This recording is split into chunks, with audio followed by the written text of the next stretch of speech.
సంధ్య theatre ఘటనలో చట్టం పరిధిలో సమస్యకు పరిష్కారం దొరుకుతుందన్న ఆశాభావంతో అల్లు అర్జున్ ఉన్నారు. అందుకు అనుగుణంగా నిబద్ధనతో సాగుతున్నారు. న్యాయస్థానాల మీద నమ్మకంతో నడుస్తున్నారు. అయినా గానీ చట్టం మీద విశ్వాసం లేకుండా మందబలంతో ఏమైనా చేద్దామనుకునే బ్యాచ్ కొందరు నోటికి పని చెప్తున్నారు. అల్లు అర్జున్ వంటి హీరోలను బెదిరించడానికి సిద్ధమవుతున్నారు. టాలీవుడ్ లో మిగిలిన వారందరికీ ఇదో హెచ్చరికలుగా చాటుతున్నారు. వాస్తవానికి డిసెంబర్ 4న సంధ్య థియేటర్ వద్ద ఘటన జరిగినప్పటి నుంచి అల్లు అర్జున్ హుందాగా సాగుతున్నారు.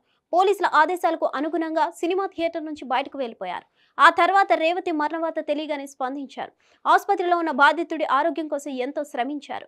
తన సిబ్బందిని అక్కడే ఉంచి నిత్యం పర్యవేక్షించారు. ఆ విషయాన్ని రేవతి భర్త కూడా మీడియా ముందు వెల్లడించారు. తర్వాత పోలీసులు అరెస్ట్ చేసేందుకు వచ్చినప్పుడు కూడా పూర్తిగా సహకరించారు.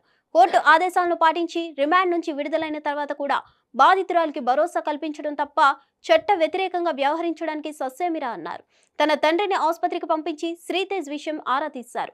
చివరకు అసెంబ్లీలో తనకు వ్యతిరేకంగా చర్చ సాగిన సమయంలో కూడా సంయమనం పాటించారు.